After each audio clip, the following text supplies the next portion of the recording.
দেবী দুর্গার আরাধনা মানে শক্তির আরাধনা। আমরা দেবী চণ্ডীর কাছে অর্গলা স্তোত্রে বলি, রূপং দেহি জয়ং দেহি যশো দেহি দিশো জহি। অর্থাৎ হে দেবী, আমাকে রূপ দাও, আমাকে শত্রুর বিরুদ্ধে লড়াইয়ের শক্তি দাও, সেই লড়াইয়ে আমায় জয়যুক্ত করো। হে জগদম্বে, আমাকে কীর্তিমান মানে যশস্বী করো, আর আমার শত্রুদের বিনাশ করো। আসলে বিনাশ করার শক্তি দাও। কিন্তু এত কিছু চাইলেই কি আমরা পাই যদি নিজের মনের থেকে আমাদের ইচ্ছাটা না থাকে? আজ এমন একজনের কথা বলবো যিনি জীবনের এগুলোর সব পেয়েছেন, না বলা ভালো সব করেছেন। দেশ তো এমন দুর্গাদেরই চায়। রূপের সঙ্গে যুদ্ধের তালিম নেওয়া সেই দুর্গার কথা জানতে দেখুন এবং শুনুন পিনাক্কি বলছে। সেরা সুন্দরী থেকে সুপার মডেল, তারপরে ভারতীয় সেনাবাহিনীর লেফটেন্যান্ট, যার জীবন সত্যি প্রেরণা জোগানোর মতো। পুনের বাসিন্দা কশিশ মেথওয়ানি 2023 সালে আন্তর্জাতিক সৌন্দর্য প্রতিযোগিতায় সেরার শিরোপা পান। সাবিত্রীবাই ফুলে পুনে বিশ্ববিদ্যালয় থেকে বিজ্ঞানে স্নাতকোত্তর ডিগ্রির পাশাপাশি বেঙ্গালুরুর ইন্ডিয়ান ইনস্টিটিউট অব সায়েন্স থেকে নিউরো সায়েন্সে গবেষণাপত্রও রয়েছে তার। ফ্যাশন র্যাম্পের ঝাঁ চকচকে গ্ল্যামারাস দুনিয়া থেকে সেনাবাহিনীর কঠোর নিয়ম ও অনুশাসন, দুই সম্পূর্ণ ভিন্ন মেরুর পেশা। দুটি ক্ষেত্রেই স্বচ্ছন্দে বিচরণ করতে কোনো সমস্যা হয়নি। সৌন্দর্য ও বুদ্ধিমত্তার সঙ্গে কশিশের মধ্যে রয়েছে সাহসিকতারও মিশেল। জীবন কোনো একটি ক্ষেত্রে সীমাবদ্ধ থাকুক সেটা তিনি চাননি। একাধিক ক্ষেত্রে সাফল্যই ছিল লক্ষ্য। আন্তর্জাতিক সৌন্দর্য প্রতিযোগিতায় সেরার শিরোপা পাওয়া মেধাবী কশিশ মেথওয়ানির কাছে হার্ভার্ড বিশ্ববিদ্যালয় থেকে পিএইচডি করার প্রস্তাবও এসেছিল, কিন্তু সবকিছু হেলায় ছেড়ে সেনাবাহিনীতে যোগ দিয়েছেন। স্থলসেনার আকাশ প্রতিরক্ষা শাখার যোগ্যতা বাছাই পর্বে সারা ভারতের মধ্যে দ্বিতীয় স্থান দখল করেন কশিশ। তিনি একটি সাক্ষাৎকারে জানিয়েছেন, আমি সৌন্দর্য প্রতিযোগিতায় জিততে চেয়েছিলাম, একজন বিজ্ঞানী, একজন দক্ষ সেনা অফিসারও হতে চেয়েছিলাম।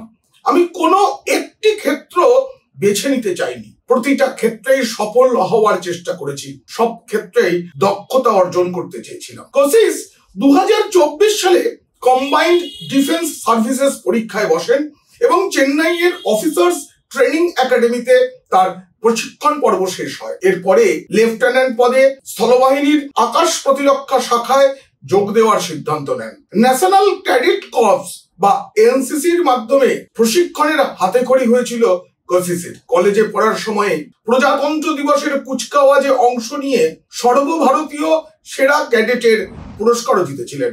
पुरस्कार नेन प्रधानमंत्री नरेंद्र मोदी हाथ থেকে। प्राइम मिनिस्टर जी के सामने, नरेंद्र मोदी जी के सामने प्राइज मिलना एवरीडे तो होता नहीं है, तो एक तो ऑलरेडी 50 बार वो दिमाग में हमने वो रिलिव कर चुके थे कि ऐसे जाएंगे, ऐसे चलेंगे, ऐसे सल्यूट करेंगे, बट फिर उस टाइम पे जब हुआ तो एक एकदम प्राउड मोमेंट फील हुआ। एंड पीछे से भी कमेंट्री भी ऐसे आई थी एनकरेज करने की। কোশিশের পরিবারের কেউ সেনানি না হলেও বাহিনীর সঙ্গে যোগাযোগ ছিল। বাবা গুরমুখ দাস একজন বিজ্ঞানী, প্রতিরক্ষা মন্ত্রকের চাকরি থেকে অবসর নিয়েছেন। মা শোভা সেনা স্কুলের শিক্ষিকা। পড়াশোনা এবং গ্ল্যামার দুনিয়ার এহেন মেলবন্ধন সচরাচর দেখা যায় না, আর এখানেই সকলকে বিস্মিত করেছেন কোশিশ। কোশিশের মা শোভা বলেন, স্বাধীনভাবে সিদ্ধান্ত নেওয়ার ক্ষেত্রে মেয়েকে কোনো বাধা দেননি তাঁরা। সৌন্দর্য প্রতিযোগিতায় যোগ দেওয়া নিয়ে যদিও পরিবারে তেমন উৎসাহ ছিল না, তবে বাধাও দেওয়া হয়নি। বরাবর নিজের সিদ্ধান্ত নিজেই নিয়েছেন কোশিশ। সৌন্দর্য প্রতিযোগিতায় অংশ নেওয়ার সময় কোশিশ একই সঙ্গে সিডিএস পরীক্ষারও প্রস্তুতি নেন। মডেলিং করার সময়ও এতটুকু লক্ষ্যভ্রষ্ট হননি তিনি। সকালে সেনার প্রবেশিকা পরীক্ষার জন্য এবং বিকেলে সৌন্দর্য প্রতিযোগিতার জন্য প্রস্তুতি নিতেন তিনি। সুপার মডেল থেকে সেনাবাহিনীর আধিকারিক হওয়ার যাত্রাপথটি কঠিন ছিল। কোশিশ স্বীকার করেন, অনেক ক্ষেত্রে সাফল্য অর্জন করলেও সেনাবাহিনীর প্রশিক্ষণের বিষয়ে তিনি ততটা আত্মবিশ্বাসী ছিলেন না। শারীরিক প্রশিক্ষণ নিতে পারবেন কিনা তা নিয়ে মনে কিছুটা দ্বিধা কাজ করেছিল। এনসিসির পূর্ববর্তী প্রশিক্ষণ এবং অভিজ্ঞতাকে কাজে লাগিয়ে তা কাটিয়ে ওঠেন। আত্মবিশ্বাস ফিরে পাওয়ার পর কোশিশের উপলব্ধি, সৌন্দর্য প্রতিযোগিতা তাকে ভয় না পেতে শিখিয়েছে। এনসিসি তাকে প্রশিক্ষণে উত্তীর্ণ হতে সাহায্য করেছে। সৌন্দর্য প্রতিযোগিতার খেতাব জয়ের পর তিনি তো অভিনয়েও যেতে পারতেন, কেন সেনা আধিকারিকের কঠিন ও চ্যালেঞ্জিং পথ বেছে নিলেন তিনি? কশিশ উত্তরে বলেন, যখন তিনি এনসিসির ক্যাম্পে ছিলেন তখন বুঝতে পেরেছিলেন যে দলবদ্ধভাবে থাকা, প্রশিক্ষণ নেওয়া, প্যারেডের প্রতি তার ভালোবাসা সমস্ত কিছুকে ছাপিয়ে গিয়েছে। তখনই তিনি প্রতিরক্ষায় কেরিয়ার গড়ার সিদ্ধান্ত নেন। সুন্দরী কশিশের লম্বা একঢাল চুল ছিল। সেনাবাহিনীতে যোগ দেওয়ার জন্য সেসবকে বিসর্জন দিতে দুবার ভাবেননি। নিয়মিত যোগাভ্যাস করা কশিশের অনেক দিনের অভ্যাস। পড়াশোনার পাশাপাশি অন্যান্য খেলাধুলার সঙ্গে ছিল নিয়মিত যোগাভ্যাস। একটা ইউটিউব চ্যানেলও বানিয়েছিলেন নিজের নামে। স্কুলে পড়ার সময় ভারতনাট্যম ও তবলা বাজানোও শেখেন। Since my childhood, I've always liked to do a lot of things, put my hands into a lot of cups, because I like learning a lot of new skills, dance, music, tabla, or other skills. Tabla I started when I was in my 5th standard, and dance I started even 2 to 3 years before that. Officers training একাডেমিতেও প্রতিভার ছাপ রেখেছেন কশিশ। বিতর্ক থেকে শুরু করে খেলাধুলা, বিভিন্ন প্রতিযোগিতায় একের পর এক পদক জিতেছেন। আর্মি এয়ার ডিফেন্সে সর্বোচ্চ পদক লাভ করেছেন। শুটিং প্রতিযোগিতায় শিখ লি রেজিমেন্ট পদক পেয়েছেন।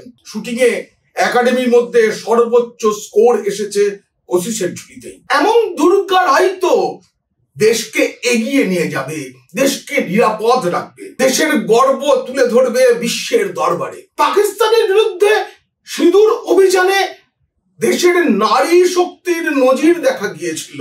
নারী শক্তি কাকে বলে সেই ধারা এগিয়ে নিয়ে চলেছেন কশিশ। কশিশকে শুভেচ্ছা জানাতে কমেন্ট করুন, আর অবশ্যই সাবস্ক্রাইব করুন পিনাক কি বলছে। এই প্রতিবেদন যদি ভালো লাগে অবশ্যই শেয়ার করবেন বন্ধুদের, আর খারাপ লাগলে শত্রুদের।